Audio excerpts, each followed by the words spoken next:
versin ya Rabbim. Değerli arkadaşlarım, bugün aramızda iştirak eden Göyen Kent Mescidi'nin imam hatibi olan sözümüzü Orhan Efendi'ye verelim. Buyurun Orhan. Evet, hoş geldin. Euzubillahimineşşeytanirracim. Bismillahirrahmanirrahim. Elhamdülillahi Rabbil alemin. Vessalatu vesselamu ala Resulina Muhammedin ve ala alihi ve sahbihi ecma'in.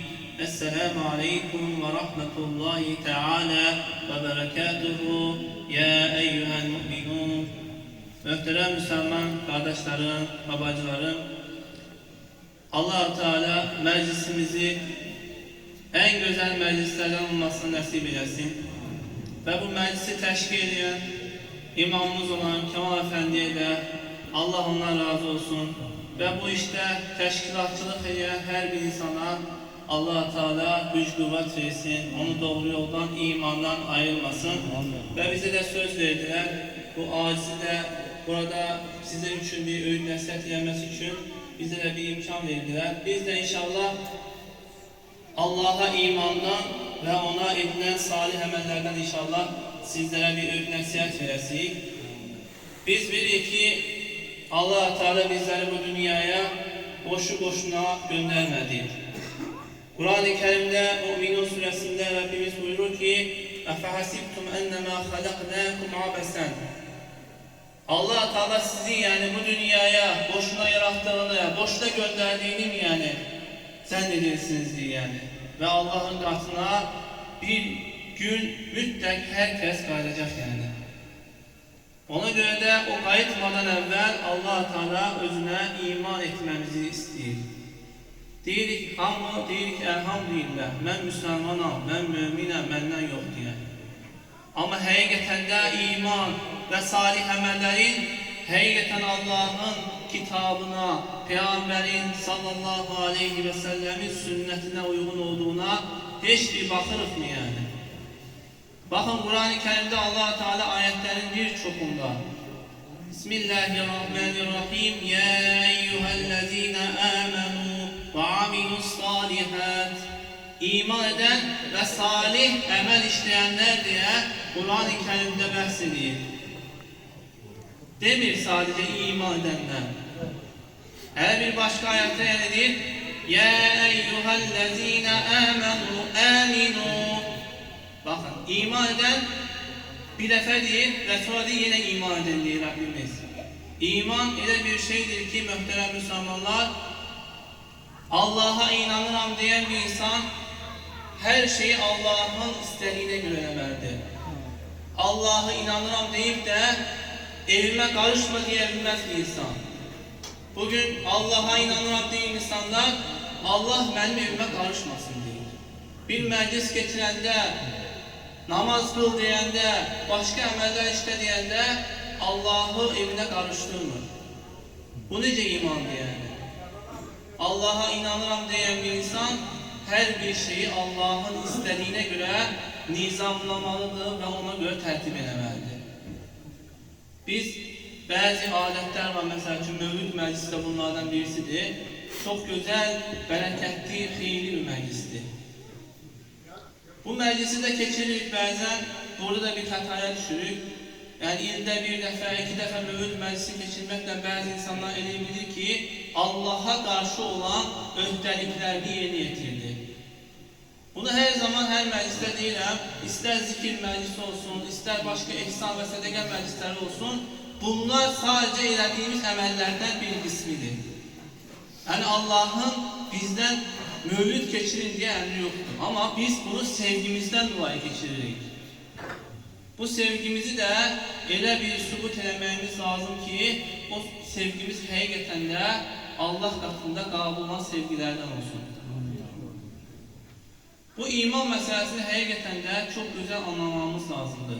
Bakın Allah Resulü sallallahu aleyhi ve sellem 23 yıllık peygamberliği müddetinde onun 13 yılını Mekke müşriklerine, Allah'a inanmayan insanlara karşı tebliğ ederek geçirdi. Ve orada neden bahsedildi? Allah'ın tekliğinden bahsedildi. Yani tevhidden bahsedildi. Tövhid bir Müslümanın həyatında ən önəmli məsələlərdən birisidir. Allah'a, onun təhdidinə, onun varlığına, birliyinə, hər şeyin Allah tərəfindən olduğuna inanması lazım bir Müslümanın. Amma biz təəssüflər olsun ki, bu məsələdə də çox geridə qalırıq. Bir xəstəlik olanda Allah'tan istəyəcəyimiz yerə ilk öncə qaçırıq həkimin yanına. Şəfanı Allah'tan istəməliyik, amma vəsilələri isə vasitələri yenə həkimin yanına getməliyik. Onun xaricində ruzi məsələsi. Bu çox önəmli məsələlər olduğu üçün burada açıram. Yəni, ruzi Allah tərəfindən, yəni bizim o evimizdə yediğimiz sadəcə yeməklər deyil. Həyatımızın, ömrümüzün məsəl üçün neçə il olacağı, necə olacağı, bərəkətli keçib keçməyəcəyi də hamısı bir Allahın neymətidir. Və bizim də burada öhdəliyində düşənləri bunu daha da gözəl eləməyimizdir. İkincisi, salih əməllər. İman edirik və iman elə bir şeydir ki, bunu hər zaman misal veririk, yanan bir lampaya bənzəyir. O lampanın üzərində də bir şüşə var. O yanan lampanın işığı bizim imanımızdır. Onu qoruyan isə o şüşə bizim əməllərimizdir. Əgər əməllərimiz salih olmasa və ya əməllərimiz heç olmasa, o iman bir gün sönəcəkdir. Bunu heç bir şübhə olmadan inana bilərsiniz. Ona görə də sadəcə imandan ibarət deyil. İmandan sonra da salih əməllər mütləq olmalıdır. Onun xaricində Peyğəmbərimiz sallallahu aleyhi ve sellem'i sevirik deyirsə, bu sevginin də əlamətləri var. Bakın, Həzrət Ömər radiyallahu anh'ın çox güzel bir hadisəsi var. Bir gün Həzrət Ömər radiyallahu anh deyir ki, ey Allah'ın Resulü deyir, mən deyir, özüm xaric, hər şeydən daha çox səni sevirəm deyir. Peyğəmbərimiz sallallahu aleyhi ve sellem deyir ki, ey Ömər deyir, olmam deyir. Deyir, özündən də daha çox məni sevmədikcə deyir, iman etmiş olmazsan deyir, Ömər deyir.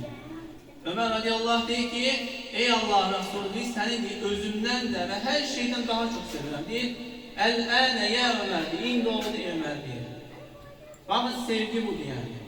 Allah və Resulunu hər şeydən, öz evimizdəki, ailəmizdə olan insanlardan, anamızdan, atamızdan, hər şeydən daha çox sevmədikdə imanımız kamil olmaz. Sahabələr nə deyirdi? Fədəkə əbi, yə ummi, yə Resulallah. Anam, atam sənə fəda olsun, ey Allah'ın Resulü deyə öz sevgilərini Peyğəmbərimiz sallallahu aleyhi ve sellem bildirirlər. Bir hədislə çatdırıb inşallah söhbəti tamamlayacağım. Bir gün sahabələrdən birisi soruşur ki, ey Allah Resulü, qiyamət nə zaman qopacaq deyir. Peyğəmbərimiz sallallahu aleyhi ve sellem deyir ki, qiyamət üçün nə hazırlanın deyir. O da deyir, heç bir şey. Sadəcə Allah və Resulünün sevgisini hazırlanır. Yəni sadəcə Allah və Resulünü sevirəm deyir. O zaman Peyğəmbərimiz sallallahu aleyhi ve sellem deyir, sallallahu aleyhi ve sellem, kişi deyir, sevdiğiyle beraberdir. Sen de qiyamət günündə, yəni kimi sevirsənsə, Allah'ı və Resulünü sevirsənsə, onlarla beraber olacaqsan.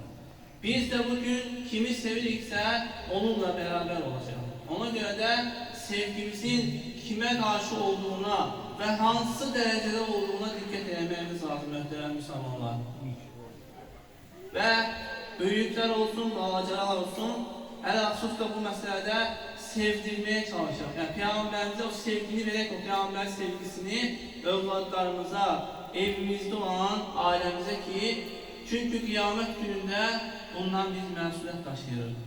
O cəhənnəm ateşi insanlar və daşlardan ibarətdir.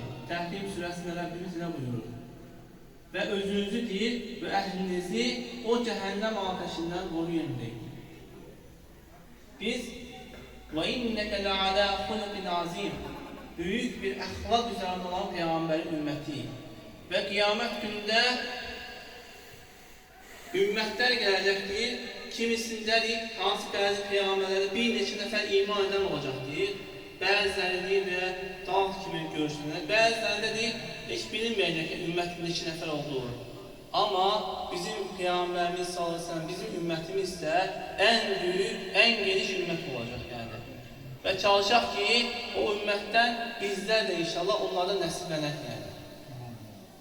Və danışaraq deyirək yox, əsas burada əməldir yəni. Əməl olmadıqca dediklərimiz sadəcə bir sözdən ibarətdir. Və insan da hər dediyindən, hər etdiyindən məsuliyyət daşıyır. Kim ki yaxşı işlər edirsə, o inşallah doğru yolda olanlardan olacaq. Və ən sonunda İmam Şafii'nin bir şeiri var, onunla inşallah bitirəcəm. İmam Şafii'nin şeirində deyir ki, ağlayırdın ey insan sen dünyaya gələndə, sevinib gülürdülər insanlar yan görəndə. Elə işlər gör ki sən bu dünyadan köçəndə, onlar ağlayan zaman sevinərsən güləsən. Yani elə işlər görmək lazım ki, möhtərəm Müslümanlar. Biz öldüğümüz zaman, onlar ağladığı zaman ətrafındakı insanlar, biz sevinək, gülək, oradaki xeyirli əməllərimizə görə. Burada dəfələrlə qeyd olundu, insanın bu dünyadan köçməsi hadisəsi, ölüm hadisəsi, hər bir insan ölümü tadacaq təbii ki. Ama ölmədən öncə Allah verdiği o fürsətləri gözəl bir şəkildə değerlendirmek lazımdır. Buraya gelmişik, Allah razı olsun. Yani çok güzel bir tertipti, meclisti. Allah sayılarını artırsın inşallah.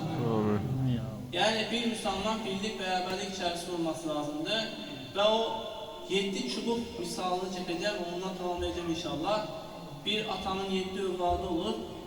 O bir gün evlatlarını çağırır, ölüme yakınlaştığı zaman deyir ki, ey evlatlarım artık ben ölürüm, istəyirəm ki siz birlik, beraberlik içerisinde olasınız ve onlara 7 çubuk getirmesini deyir ki 7 tane çubuk getirin ve onlar getirdikleri zaman düşünürler ki atası ona 7 çubuğu niye getirir ve onlar bir çubuğu kırır, gördünüz ki bir çubuk yani tek anda kırılır. 7 tanesini deyildi kırın deyir, 7'sini hiçbirisi kırabilmir. Bak deyir ki ne kadar birlik beraberlik içerisinde olsanız hiç kimse sizi yani sındırabilmez yani. Bir Müslümanlar da birlik beraberlik içerisinde olsa hiç vakit bize karşı hiçbir insan, hiçbir düşmanımız yani Müslüman karşısında olan insanlar bize hiçbir tesir gösterebilmez. Allah Teala bizlere birlik beraberlik versin. Bizleri ihtidas sıratal müstakim olan doğru yoldan ayırmasın. Rabbim inşallah sizlerden razı olsun. Esselamu Aleyküm ve Rahmetullahi Teala ve Berekatuhu. İmam Efendi, Allah sizden razı olsun. Allah Teala evvela ömrümüzde, elimizde, nefesimizde Allah bereket versin ya Rabbi. Şimdi ise sözü bizim Mevlüt Hanlara verdik inşallah. Allah Teala Celle Celaluhu hamdına razı olsun. Allah Teala hamdına razı olsun. Allah Teala gelmiş olan, geçmiş olan bütün ecdadına rahmet eylesin ya Rabbi. Bugün buraya geldik. Mesela bir amir, bir memur, bir fehne işleyip eve giderler ücret alacak. Bu mudur? Göresen bugün biz burada ne alacağız? Pul dağıtmayacağız. Hediye de vermeyeceğiz. Biz buradan birliği alacağız. Beraberliği, sevgiyi, muhabbeti, ailelerimize huzur yoksa huzur götüreceğiz. Ailelerimizle davranış meselesinde sıkıntı varsa, mümin kardeşler arasında fitne fesat varsa söndürmeye toplandık. Allah Teala Celle Celaluhu dahilde olmuş olan kini, kudreti, nifreti, emin amanlık yoktursa Allah içimizi Kur'an nur ile nuru münevver eylesin. Evladımıza rahmet eylesin. Evlatlarımızı korusun. Şehitlerimizin makamını âli eylesin. Gazi kardeşlerimize şifaları ihsan eylesin. Devletimizi aman eylesin ya Rabbim. Ordumuzu güçlü eylesin. Ordumuzu düşman ordularına karşı galip ve muzaffer eylesin ya Rabbim. Burada ne anladık arkadaşlarım? Allah'ın Resulü bile buyurdular. Ceddidul imanen bi kavli la ilahe illallah. İmanınızı tezeleyiniz. Bizler imanımızı tezelemeye geldik. La ilahe illallah kelimesini tekrar ederek Allah'a biat, Efendimiz'e biat, söz verip söz üstünde durmaya geldi.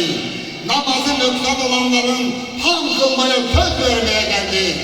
Sıkıntı olmuş olanlar, küslü olmuş olanlar, gelinler, kaynanalar, baldızlar, evciler, kim varsa eğer bu meclisten çıktıktan sonra barış için elini uzatmazsa, gönlünü açmadıysa o bacılarımız, o atalarımız bu meclisten hiçbir fayda almayacaktır.